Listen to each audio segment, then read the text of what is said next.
El eslogan Chile avanza contigo. El gobierno busca marcar el comienzo del tercer año de la administración del presidente Boric para analizar lo que ha sido este primer tiempo, los primeros 2 años, los desafíos pendientes. Estamos con el analista político, académico de la Escuela de Gobierno de la Universidad Central, Marco Moreno. Marco, bienvenido a Canal 24 Horas. ¿Cómo te va? Hola Andrés, ¿cómo estás? Muy buenos días. Marco, escuchábamos recién extractos de la entrevista del presidente Boric en Radio ADN. A tu juicio, y el fin de semana fue profuso en entrevistas, también la ministra Tobá, escuchamos recién a la ministra Vallejo. ¿En qué pie sorprende, pilla al gobierno este entretiempo, entre comillas? Comienza un segundo tiempo, claro, en términos de temporalidad, la segunda mitad, pero el gobierno hace mucho rato que venía hablando de un segundo tiempo, sobre todo después del 4 de septiembre. ¿Cómo lo ves tú? Sí, lo ve, digamos, o llegamos al segundo tiempo con una dificultad para poder concretar resultados, ¿no? Que la gente espera, anhela, desea, y que no terminan de materializarse. Recordemos que los gobiernos son evaluados por sus resultados, no hay otra manera, ¿no es cierto?, de tener una línea de base para poder comparar. Y resultados, por lo tanto, es la palabra que encumbra o hunde a un gobierno, ¿no? Dicho eso, entonces los gobiernos tienen que plantear propuestas de resultados y son los ciudadanos los que evalúan si ese cumplimiento o no se ha materializado. Hay razones para que esto no se pueda conseguir. Ustedes mostraban ahí en la entrevista en la radio ADN, ¿no es cierto?, de que el presidente hablaba de prioridades que estaban un poco desconectadas de la ciudadanía, ¿no? Un gobierno que no tiene mayoría en el Parlamento, digamos, la envergadura de los problemas que había que enfrentar. Y por eso el presidente habla de que hay que colocar el foco en estos 2 años que le restan de su mandato en 2 cosas. No lo dice así, pero es implementación y gestión de esa implementación. Es decir, llevar adelante programas, políticas, proyectos que efectivamente sean de interés para los ciudadanos, porque también tú tienes que gobernar el país que te toca, no el país que tú quisieras, ¿no? Y esa es una dificultad. Marco, y ahí entra, claro, como que centrarse en la gestión, en el hacer, son conceptos más ligados en nuestro país a la centro-derecha, más que quizás si lo evaluamos por los últimos años. Y también te quiero citar en la entrevista que dio el presidente Boric al diario El País. Él dice: la profundidad de los cambios que nos imaginamos fue a contrapelo de lo que quería la mayoría. Y uno dice, claro, y el presidente cita el 4 de septiembre del 2022 como un punto que hay un antes y un después. Pero eso fue 6 meses después de que el presidente ganó la elección. Uno dice, el presidente ganó y ganó con una cantidad de votos que nunca un presidente había recibido en la historia. ¿Cómo cambió todo tan rápido en 6 meses? Bueno, y esos 6 meses, Andrés, se perdieron, ¿no? El gobierno esperando y apostando al resultado del plebiscito dejó de ocupar el tiempo más apreciado que tiene un gobernante, que son los primeros meses. ¿Ese fue su peor error? ¿Jugar la ficha al 4 de septiembre? Exactamente, cuando tú tienes más capital político, cuando tienes todavía el apoyo de la ciudadanía, cuando puedes llevar adelante las grandes reformas, el gobierno no lo hizo, ¿no? Su luna de miel fue muy corta, pero además esos 6 primeros meses el gobierno no hizo ninguna no emprendió, no llevó adelante ninguna de las reformas, esperando que el plebiscito, y el propio presidente lo reconoce en la entrevista, ¿no?, que fue su gran error táctico y estratégico de no haber utilizado ese tiempo para haber intentado llevar adelante los cambios que además la ciudadanía quería, ¿no? Porque una cosa es lo que tú pienses o te imagines que la gente quiere, y otra, ¿no es cierto?, es lo que la gente de a pie en la calle efectivamente es lo que está señalando, ¿no? Tú puedes hablar de ecologismo, de medio ambiente, que son preocupaciones que son importantes para muchas personas, pero cuando uno tiene que contrastar eso con lo que la gente plantea en las encuestas como sus prioridades, hay una diferencia. Y yo recuerdo también, Marco, lo conversamos muchas veces, incluso antes de que asumiera el presidente, no sé si uno lo puede catalogar como esas luces amarillas, cuando Kast gana la primera vuelta, un candidato con las características de Kast. Cuando un candidato con las características de Kast llega a un 45%, tú asumes el gobierno, el presidente Boric, y uno dice, si sacó un 45%, este tipo de postura, este tipo de candidato, acá hay una luz que no es menor. Y lo mismo uno lo puede llevar a la convención. ¿Esas luces no fueron vistas por la autoridad, sientes tú? No fueron debidamente, ¿no es cierto?, visualizadas.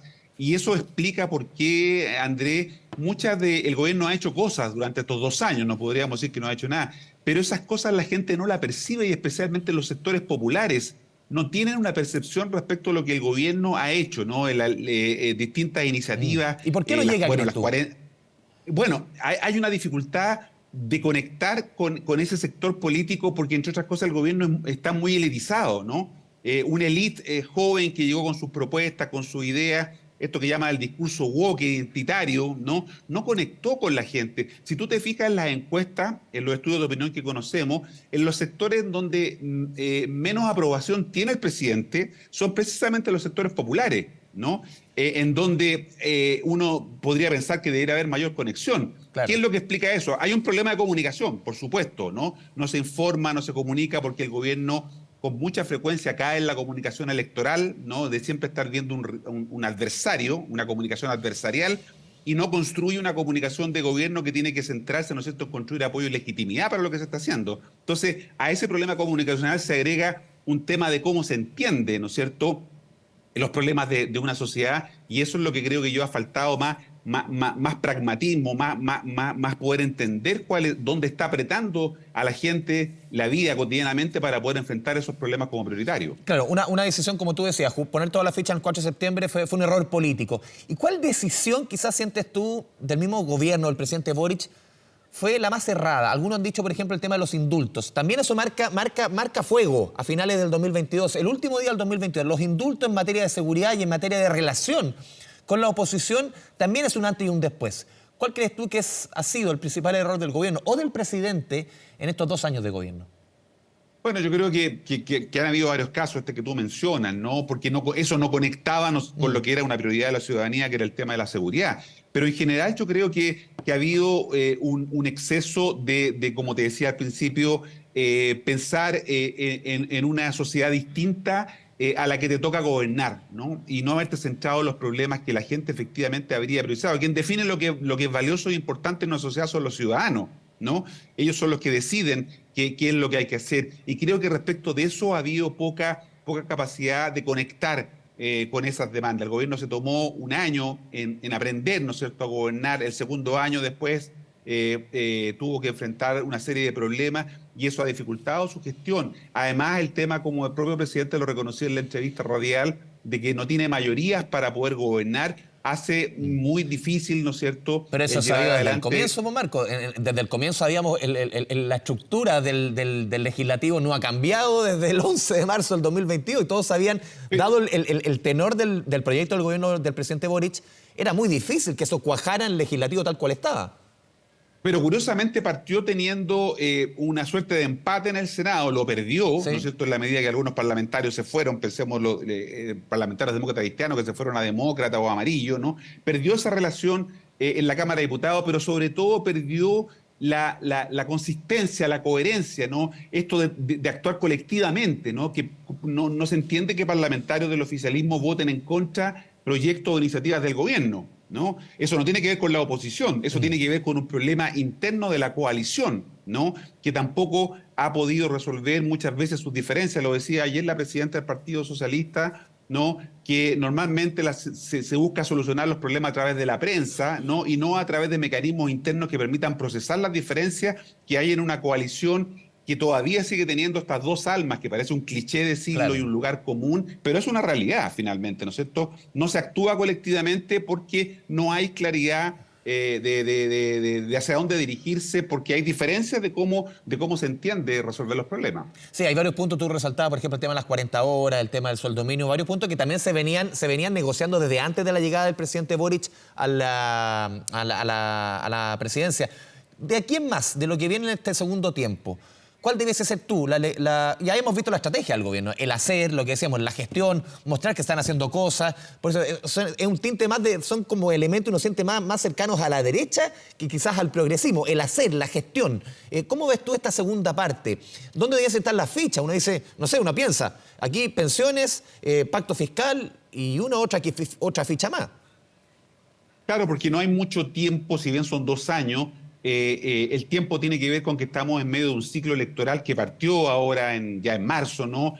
Hay inscripción de pacto en abril, hay elecciones primarias en julio, hay elecciones de alcalde, concejal y gobernador en octubre, luego viene entonces el próximo año, ¿no es cierto?, el tema de las primarias parlamentarias y presidenciales. Entonces se comienza a instalar esto que se conoce comúnmente como el síndrome del pato cojo, ¿no?, que hace referencia a que los gobiernos pierden capacidad, las presidencias pierden capacidad para poder impulsar su agenda, porque la política está en otro lado, está en lo electoral en este caso, y por lo tanto el gobierno, como tú dices, debería priorizar dos o tres cosas porque no tiene espacio para mucho más, ¿no?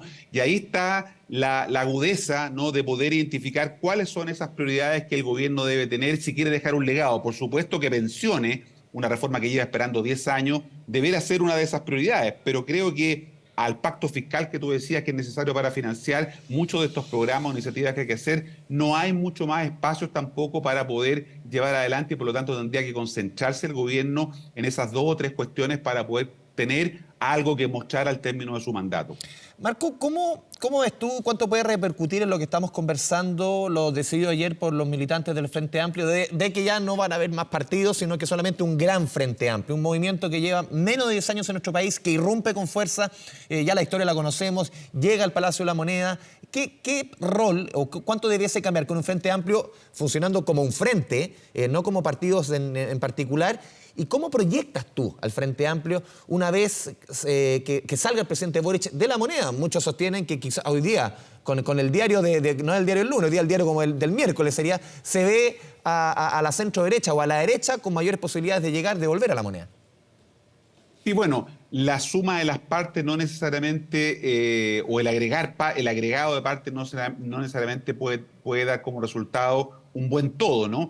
Si el Frente Amplio, el nuevo partido, sigue sosteniendo, como lo hizo en su declaración de principio, lo que se plebiscitó ayer también durante 2 días, es una declaración de principio. Fíjate tú dónde ponen los focos, cuando uno mira la declaración de principio, ¿no? Internacionalismo, postcolonialismo, ecologismo, ambientalismo, son No es muy temas distinto a lo que sonaba que antes. son, que son progresistas, pero que no conversan con las prioridades que tiene la gente. O sea, hay un problema de que la oferta que se está dando a los partidos políticos y entre eso el Frente Amplio no conversa con la demanda, ¿no? Hay una demanda de un conjunto de temas de moderación, de gradualidad, pero los partidos políticos y entre ellos este nuevo Frente Amplio no está satisfaciendo, ¿no es cierto?, esa demanda con una oferta que le haga sentido a la gente. Ese es el problema que tenemos con los partidos políticos en Chile. La oferta de partidos políticos no está siendo consistente con la demanda de los ciudadanos, ¿no? Y ese fenómeno que está afectando a varios partidos va a comenzarlo también a afectar al Frente Amplio de aquí en adelante, ¿no? Si es que no logra alinear bien su agenda temática, valórica, de principios, con lo que son las demandas reales y los problemas que la gente quiere que se resuelvan. Marco, ¿cómo en estos 2 años que llevamos de gobierno también, si nos movemos hacia al frente, al otro lado, a la otra vereda, a la centro-derecha, a republicanos, ¿cómo has visto tú el rol de la oposición? Una oposición que, una vez que sale, incluso siendo gobierno, en el segundo gobierno del presidente Piñera, se quejaron mucho por el tipo de oposición que ellos tuvieron. ¿Cómo has visto, qué tipo de oposición ha tenido el presidente Boric? ¿Ha sido del mismo tenor que tuvo Sebastián Piñera en su segundo mandato? ¿Ha sido tan dura, pero con otros acentos? ¿Cómo lo ves tú? Sí, bueno, la fragmentación que tenemos en el sistema político, ¿no? Con 22, 23 partidos que tienen representación parlamentaria, hace complejo el proceso de gobernar y genera incentivo para que tú polarices, ¿no es cierto? Porque en verdad la élite está más polarizada que la ciudadanía, eso no cabe ninguna duda, ¿no? Son los partidos políticos, son sus dirigencias las que están polarizados, no los ciudadanos.